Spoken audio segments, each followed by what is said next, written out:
What is up, guys? Welcome back to the Keep It Hoop YouTube channel. Today, I wanted to look at a few clips from last night with Klay Thompson. He's struggled so far in the finals. That's no secret. But overall, I'm not super concerned. I think he'll be fine. I think he'll bounce back. And I think he has a big game in him somewhere down the road. But there are a few things that I think need to be brought up, a few things that we need to pay attention to or keep an eye on going forward. Right off the bat, though, the reason why I'm not overly concerned is Klay's getting a lot of shots that he's capable of making, shots that we've seen him make over and over again. A three coming off a screen up top, and then another three right here in transition, wide open. These are all shots that Klay can and quite honestly, should be making. One thing that I did want to bring up a little bit right here. Klay ends up missing to the right, and shooters will always tell you they'd much rather be missing short to long than left to right, right? Because if you're missing short or long, it's way easier to adjust. Sometimes you're just tired or you just need to use your legs a bit more. If you're missing left to right, maybe something's wrong with your mechanics or your form. Is your offhand getting in the way? Is your follow through leaning one way or the other? Maybe you're just in your head, but something tends to be wrong with your mechanics, or you're just in a slump, or maybe sometimes you're in your own head. But again, Klay on some of these shots are missing left or right, and that is something that I wouldn't, again, not a concern, but something to pay attention to going forward. On this play, something I don't want to overreact to because Klay's been a very, very confident player, but just for his sake, don't want him pump faking that. Don't want him hesitating. If you're going to take that shot, just go up with it immediately. Gets another really good look here. Crossover on Jaylen Brown. Just leaves a finger roll at the rim short.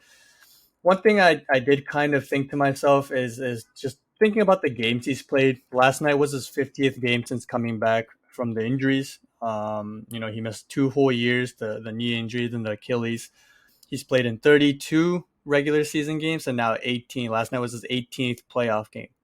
Now, I don't know. There's been no reports of his health or anything. He seems fine. But, when you're playing high leverage minutes, playing a lot of minutes, intense games against some really good defenses, physical defenses, and then, you're asked to do a decent amount on offense. Klay's also guarding some really good players on defense.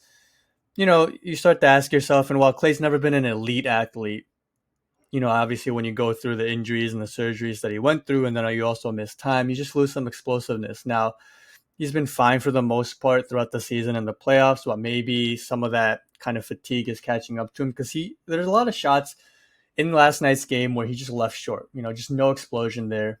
So that's another thing to pay attention to going forward. Again, I mean, these are all shots that, and he leaves that one a little short as well. But again, very makeable shots for Klay Thompson. Now, this is a good play for the Warriors. I think it was coming out of a timeout. You have Klay inbounding the ball. He's going to get the handoff right here. Gets to the rim around Marcus Smart. But Robert Williams is there. And Robert Williams, despite being on one leg and pretty much hobbled throughout the whole playoff so far, he's a really good rim protector. And as much as we've talked about Klay and his struggles and just, maybe what's wrong with him, I also do think that, we as a whole need to start also giving the Celtics credit, as we've done with their defense all along. But even in this case with Klay Thompson, I think they've done a pretty good job of limiting him because I think they realize that, look, as tough as you can make it on Steph, he's going to get his. But the Warriors are really deadly when Steph's giving you 30 and then Klay Thompson adds another efficient 25, 26, 27 points. And so far, again, while I think Klay will tell you that these are makeable shots, and I'm sure he has a few things that he wants to work on and fix, the Celtics have also just done a really good job of being in his face, being physical. They're, throwing multiple looks at him, multiple bodies. Sometimes you have Marcus Smart. Sometimes you have Jaylen Brown. And at times you have Al Horford, who even when he switched onto a guard, he's one of the better bigs in the league at guarding perimeter players. So again, definitely shouts out to Celtics defense, and they deserve a lot of credit as well. The one thing that's great about Klay though is he's even though I talked about how he might be in his own head a little bit, he's never going to stop shooting. Shooters shoot, and quite frankly, that's what the Warriors need him to do, right? So good on him. And I think this is something he can do a little bit more. Has a really nice little float dribble, a little in and out to the left, a little bit of a hesitation. Jaylen Brown bites on it, and as he should, right? Klay just made a three. You figure he's going to try to get hot. and you play the shot with Klay. You don't want Klay to catch fire from three. He can beat you single-handedly when and if he does.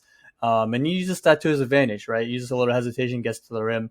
I would expect in game three for the Warriors and their coaching staff led by Steve Kerr to try to get Klay a lot of easy looks early, get him in a rhythm. Again, Steph's going to get his, but if you're the Warriors and you can get Klay going, that's going to help you a lot. And to be honest, you know, while the Warriors won pretty easily last night, um, they're going to need Klay if they want to win this series. And again, I think Klay's going to be aggressive in game three. But if he can get some of these easy looks, layups, maybe a floater or get to the free throw line, I think it will help him out a lot as well. So like I talked about, again here, another really good shot, another really good look, but missing to the left again, and Klay will tell you that, maybe a little off. Right here, again, you think about the physicality, the fatigue, maybe the legs, a little bit of a hesitation right there as well before he shot it, but short on that one. Peyton Pritchard on him. Again, short. So a lot of these are just short and not too much to the left or right, but those are things I wanted to bring up. Things that will be kind of interesting to keep an eye on. Is he missing left or right, or is he just missing short? Because a lot of these are short, but he has a few of those left or right ones mixed in there. Do his legs look okay on drives? Left again a lot of shots short, and just expecting him to come out aggressive on his end in game three. Expect him to look for a shot, try to get to the rim, and the Warriors have always had a pretty creative offense, so it'll be fun to watch to see if they can come up with something creative or just kind of what kind of actions they run for Klay early. Because again, I think for the most part he's getting shots he can make, but maybe they see something they can take advantage of. And I'm sure the next game is game three. It's on Wednesday, so Klay has a few days to rest, but also a lot of time to get up shots and also look at film. So again, if you're a Warriors fan, I wouldn't panic. That's not the word I'd use. Maybe a little bit of a concern because I do think that the Warriors will need him sooner or later to win this series. But I wouldn't necessarily panic. I think he's a proven guy.